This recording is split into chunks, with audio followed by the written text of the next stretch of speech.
Hey, I'm Abbey. And I'm Shannon. And we're sisters. My big sister Abbey has a Master's of Divinity from Earlham School of Religion and has been telling me Bible stories for probably 15 years. And my little sister Shannon has seen 13 versions of Jesus Christ Superstar and has read parts of the Sermon on the Mount. Together, we're bringing you fun facts, historical context, and Bible stories. Well, Bible stories according to you. No, according to you. According to you! This is the Bible. According to my sister.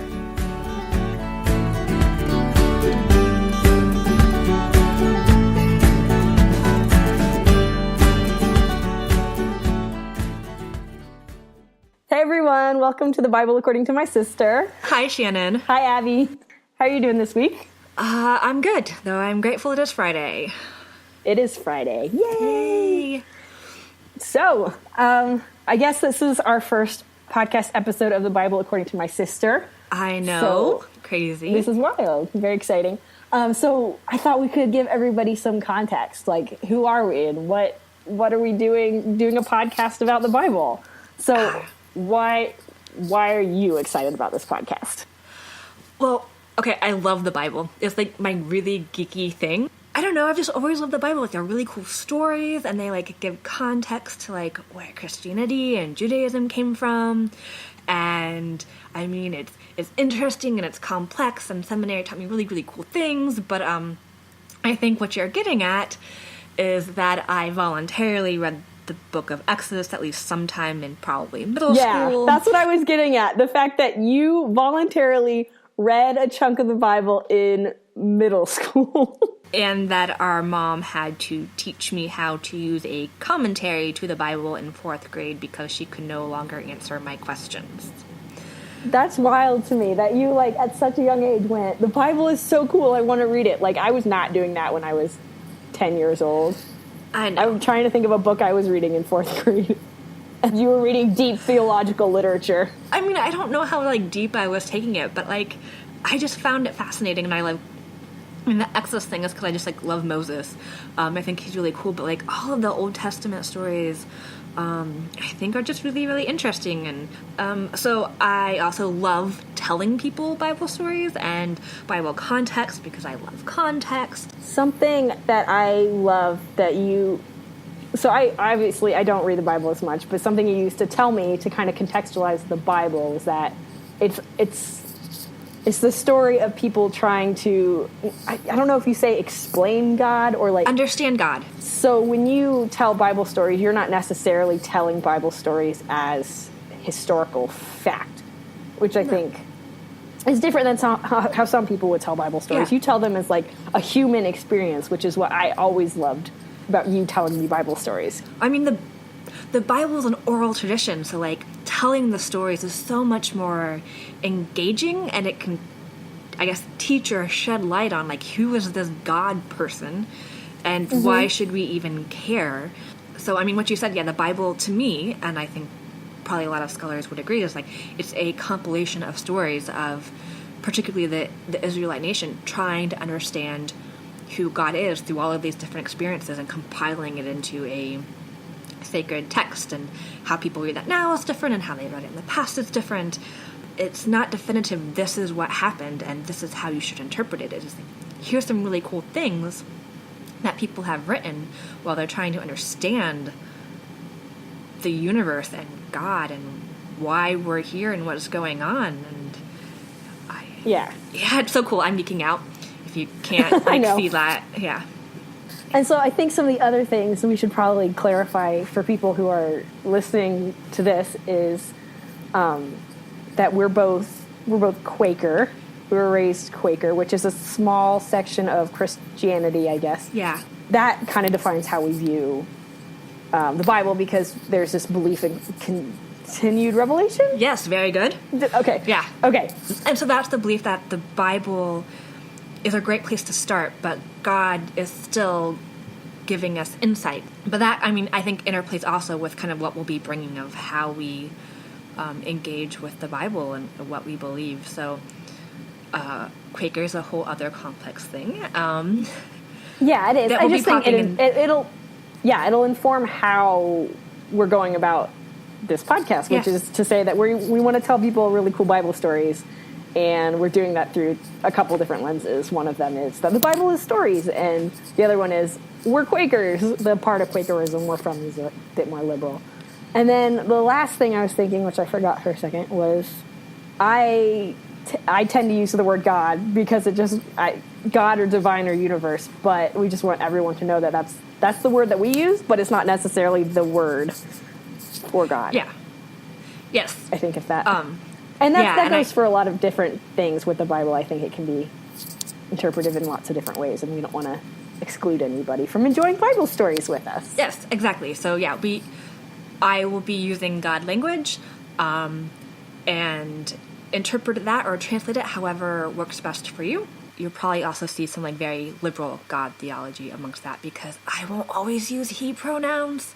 There'll be she pronouns. There'll be plural pronouns. There'll be trying to avoid pronouns because God is more than male or female. Awesome. So, there's that. You think we got through most of the caveats and explanation? No, I'm trying to think of anything else. I mean, I'm always going to have a lot of caveats, but I think we touched base on like some of the really important ones, except for one thing. Okay. And that is... Okay. What's your last caveat? I don't know if it's so much of a caveat, but is Shannon, tell me about your love of biblical media. Okay. So Abbey likes to talk about the Bible, but here's my jam. My jam is biblical media. And so Abbey talks about how, the Bible is people trying to understand God. Well, current media is people trying to make really cool movies or musicals out of things they found in the Bible. Does that answer your question? A little bit. I would just like to hear a little bit more about Jesus Christ Superstar that you've watched 13 versions of. Oh.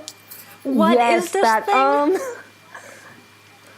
Okay, here's what's up. About 4 years ago, I watched the 1999 version of Jesus Christ Superstar and had a revelation that Jesus Christ Superstar is the greatest rock opera ever written. I don't know if that's true, but I loved it. I loved it so much that I took a little walk onto YouTube where just a beautiful array of Jesus Christ Superstar versions exist, and maybe started watching them constantly. So yeah, I've seen at least 13 versions of it. Just on ones I've found on YouTube. Like high school versions and college versions and professional versions that probably shouldn't be on YouTube, but I've watched them anyway. I love it. I love watching people sing and dance about this thing that most people take so seriously. Religion is joyous, and I think musicals are joyous, and I think you catch some of that when you're singing Jesus Christ Superstar. And for context, Jesus Christ Superstar is a rock opera about the last days of Jesus Christ before he was put on the cross. It's Andrew Lloyd Webber, who also did Phantom of the Opera, maybe Cats? Yeah, Cats. So those are the things you need to know about us to maybe get the context of this podcast. Yeah, so Abbey has the Bible, and so I will say that I have also read some goofy books, too, and watched a bunch of movies, not just Jesus Christ Superstar. Right, Awesome. And so we'll be giving you things you need to know about the Bible, currently and historically. So I think that covers most of the important things you need to know about us before we can dive into the really cool part of this, which is you telling me a Bible story. Yes. So it's time to go to the story corner. Yes, it's time to go to the story corner.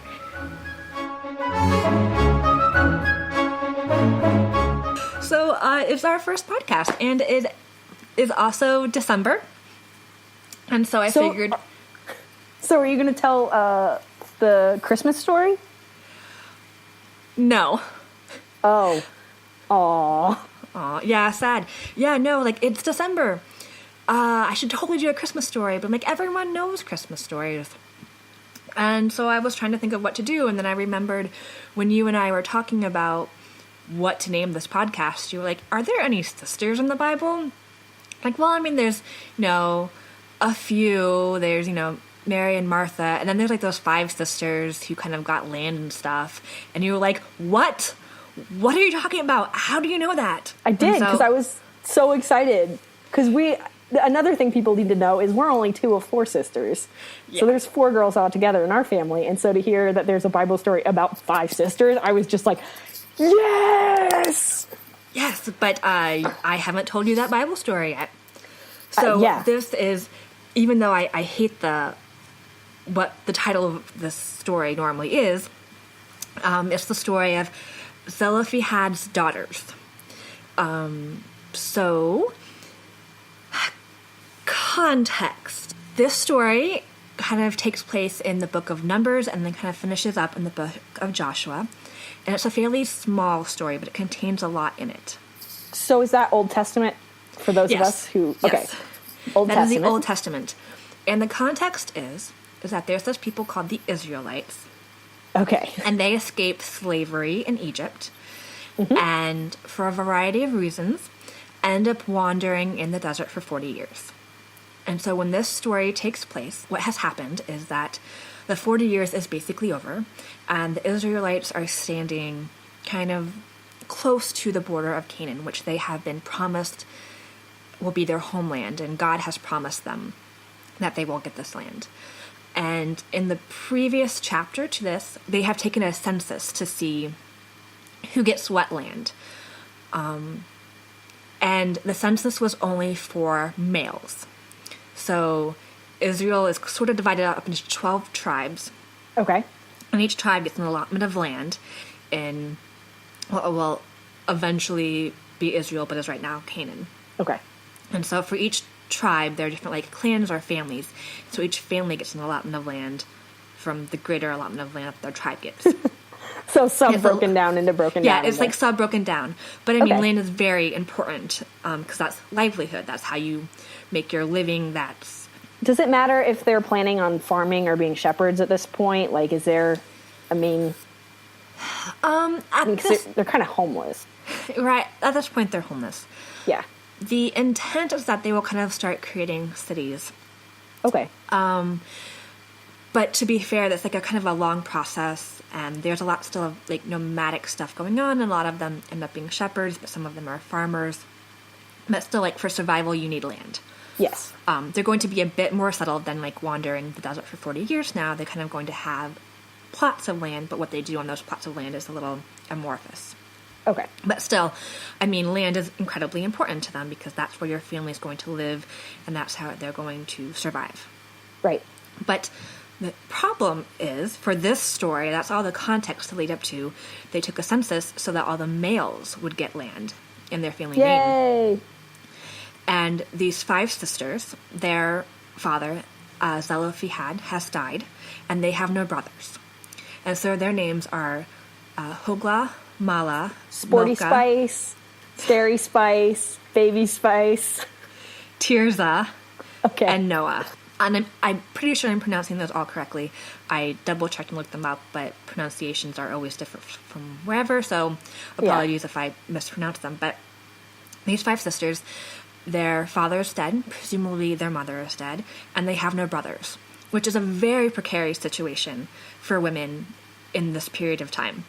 Would you assume that none of them are married? At this point, it's assumed that none of them are married, which means they're pretty young, probably in their teens. Sweet. Yeah. That sounds bad. Like both of your parents are dead and you're a teenager, but like they're young and they're awesome.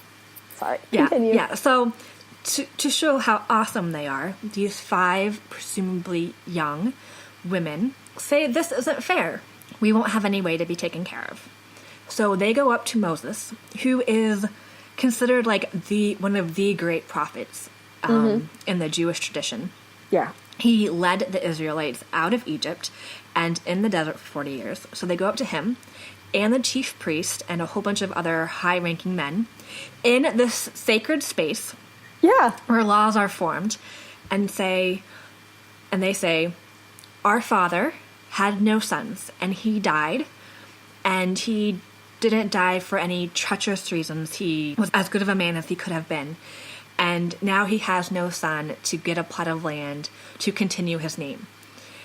And we feel like we should be given plots of land. I'm so proud of them. Yeah.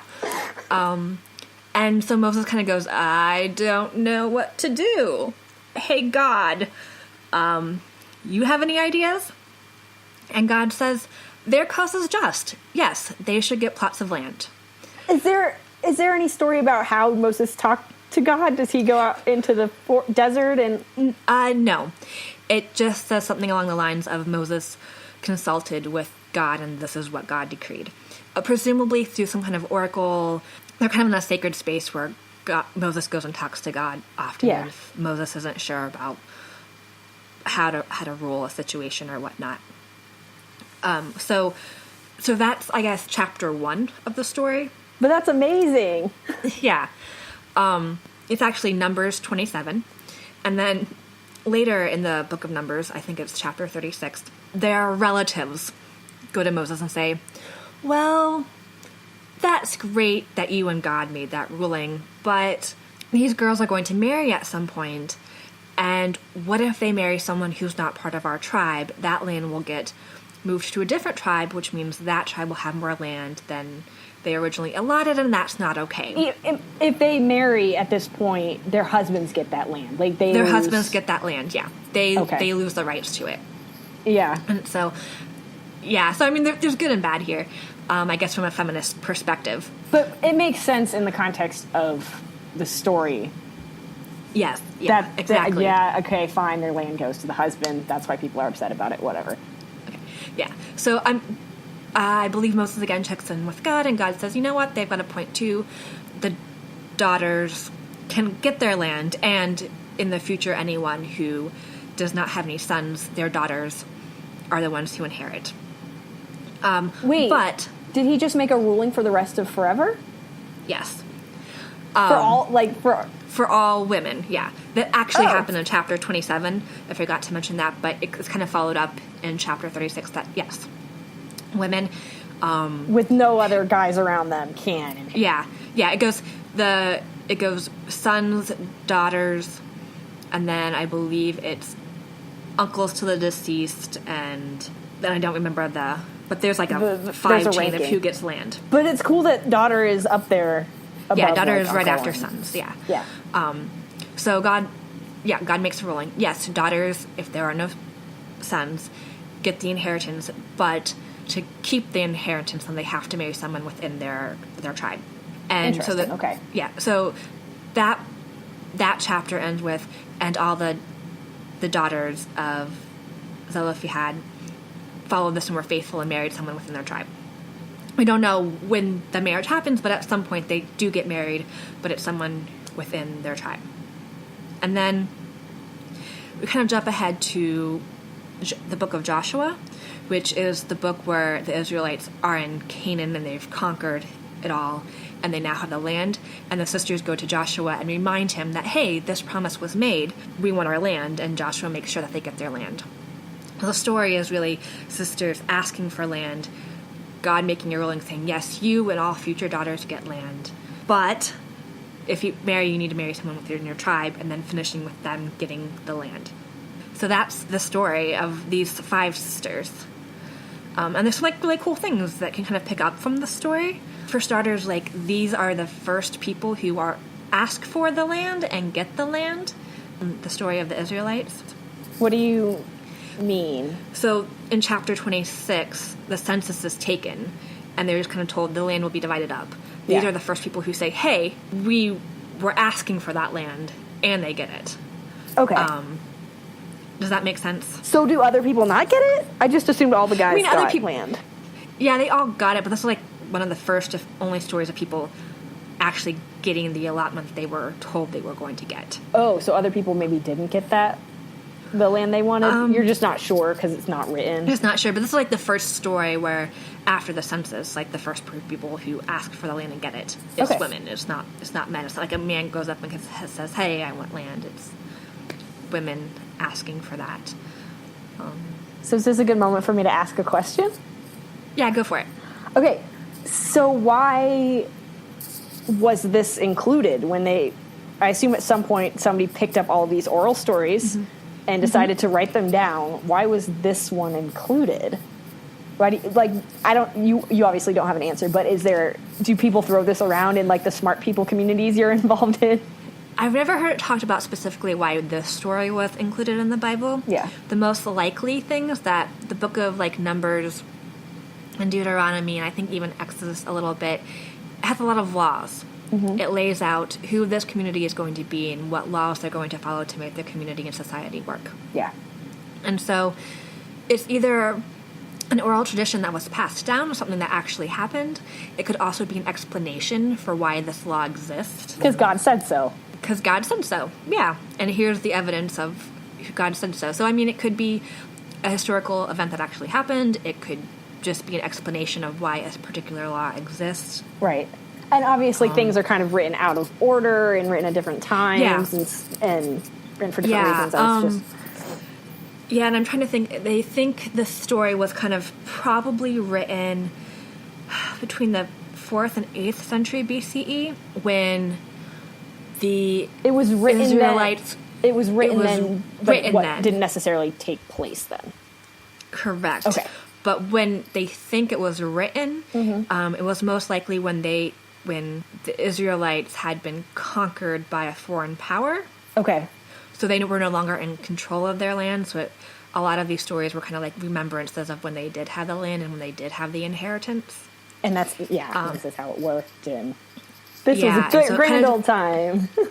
Yeah, so it could also be like just a reflection or a memory of how land is important to them and they have the rights to this land.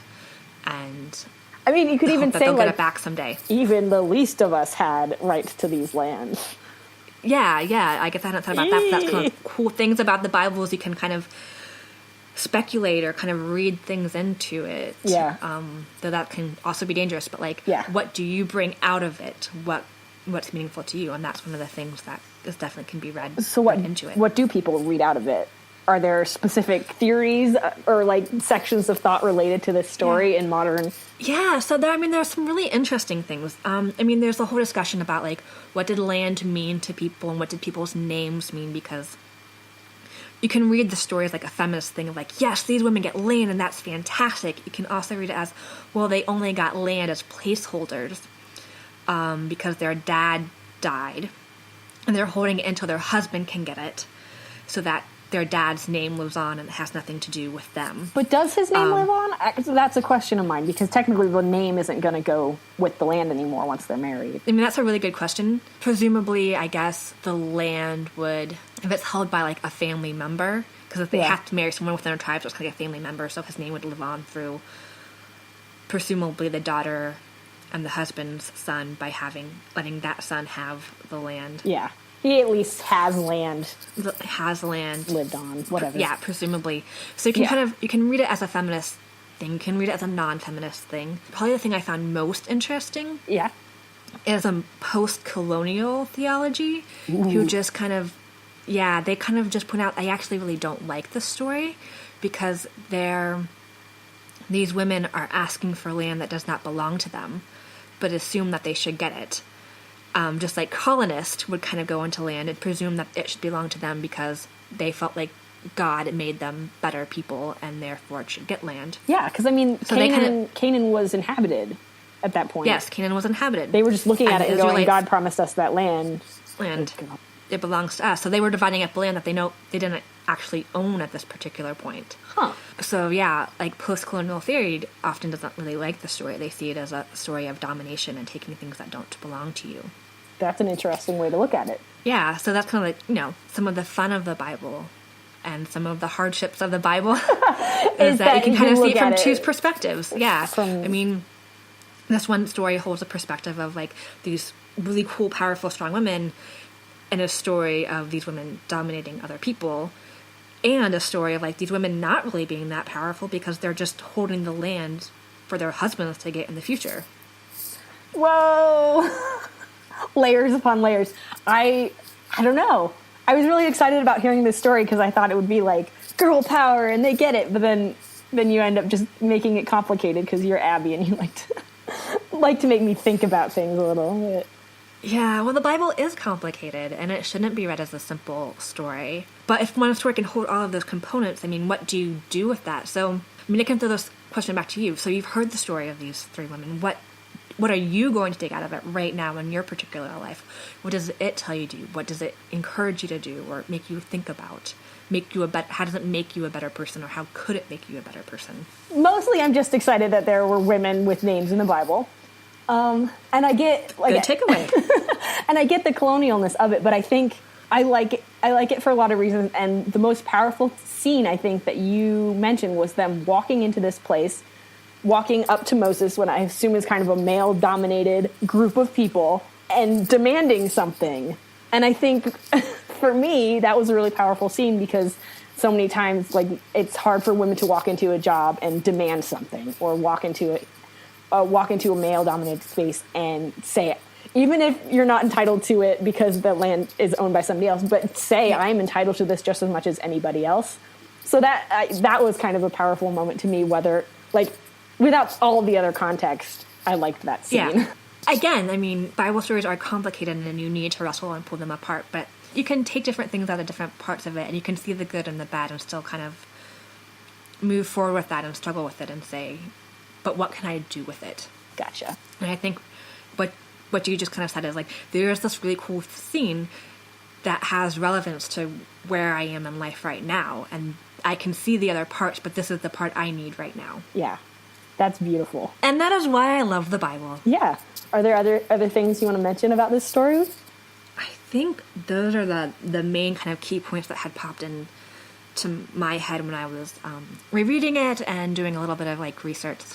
Because I don't want to just this podcast to just kind of like be my particular thoughts. I want to bring in the other thoughts, but yeah, you think you did a good job doing that, at least for a simpleton like me. Yeah, I think those are the main things. So should we head over to silly stuff with Shannon?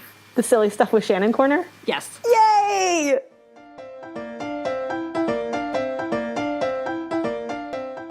So what silly thing do you have for me today to kind of wind some stuff up? Well, listen, you teased this in our opener, but I have very important news, and I don't know if everybody has heard this, but I think you do need to hear this. NBC announced on May 10th that they're going to be doing a live Jesus Christ Superstar on Easter. Well, they said it was coming out near Easter. You know the day they announced it. I do, because, listen, I check Google frequently for updates, and the most recent news articles about it are from May 10th, and I'm so frustrated. I just keep Googling it and going, the most recent news is from May 10th. So it's kind of a frustrated knowledge. So NBC, like, you know how they did, what have they done? The Sound of Music. They did The Wiz, I think. Peter Pan. So they did Peter Pan. They're doing Jesus Christ Superstar, and so I found 2 different dates. They said it's coming out on Easter. And they also said it's coming out on April Fool's Day, April 1st. So either this is like a really elaborate prank specifically targeted at me, or we only have 113 days left until the show airs. Interestingly, someone reminded me that Easter and April Fool's Day are the same day this year. Okay, so it's not an elaborate prank. That makes me feel so much better. I mean, it still could be, but it could also just be that the days are the same this year. I think that's probably it. Oh, that's funny. Yeah. Is that like Jesus popping up from the grave going, April Fools? I have no idea, but I know someone who is not a Christian who was preaching. Yeah. In like an ecumenical sort of place that day, and she's like, I don't know, what am I supposed to do with that? Oh my gosh, there's so much. Anyway, so I have a lot of feelings about this new version, mostly because at the bottom of all the articles I read, they talk about the director, and I think he's the same director who did Sound of Music with Carrie Underwood as Maria or whatever. But they're talking about needing big pop stars to play the main roles for this show, and I know, like, okay. So I want to know, like, what's your biggest fear pop artist? Having said this, I mentioned the Spice Girls earlier in this episode. But in the 2012 live arena tour, they did have Sporty Spice playing Mary Magdalene. So it can't. There's a chance it's not going to be horrible. But like, who's your like? I'm curious to like try to imagine what kind of pop artists they can get to play these different roles. So the main roles you have are obviously Jesus, Judas, and Mary Magdalene, and there's lots of other smaller roles. But those are the main three, and then the story is, I think it starts kind of around Passover and goes until Good Friday. It doesn't tell the actual Easter story, so I don't know why they're putting it out on Easter. So that's what we're working with here. 2 guys and a female lead. And they could put any kind of crazy pop star in there.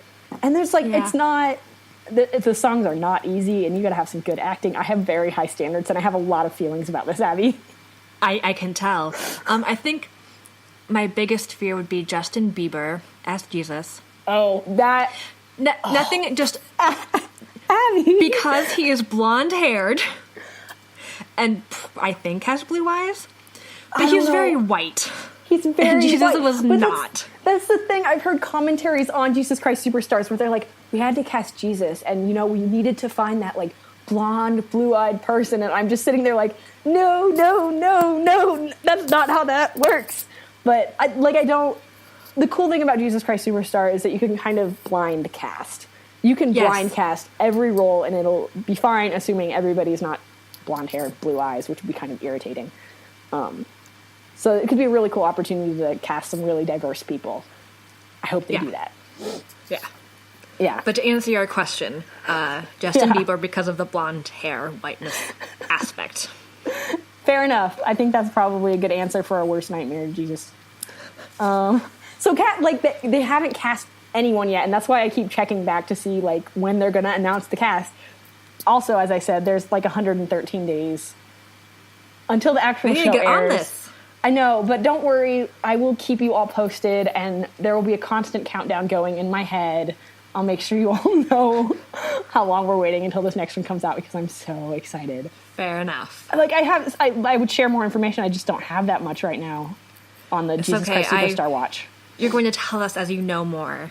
News comes in, you'll be the first to know, probably, because nobody else is checking Google for these particular announcements. And if they are, please contact us. Shannon would love to talk to you.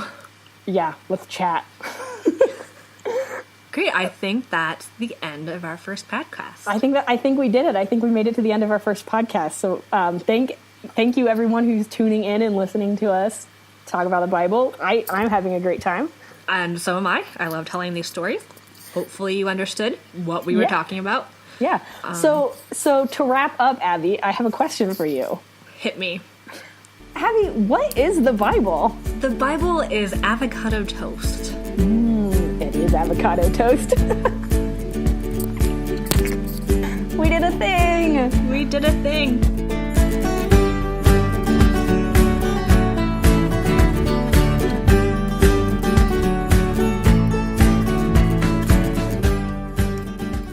Hey everyone, little sister Shannon here, popping in to give you a few notes and updates.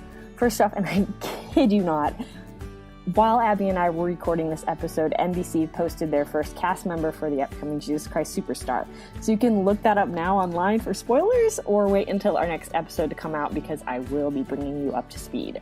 2, we want to thank Stephen Kartenberg for making Goodalali's Happy Place, featuring Kara Square, which we used for our intro and outro music. Abby and I really liked the song, and we hope it makes you happy. If you're interested in downloading it, we'll post the URL on our Facebook page, which brings me to my final note. If you want to reach out to us or find out more about us, you can find us on Facebook and Twitter. We're at Bible Sisters, so facebook.com/Bible Sisters. Message us there for now. We are working on creating a website and an email address, but for now, just hit us up on social media. That's all I have this week. Thank you so much for tuning in. We will be back on January 3rd, so please join us once again, and keep being bright lights in this world, and have a fantastic couple of weeks.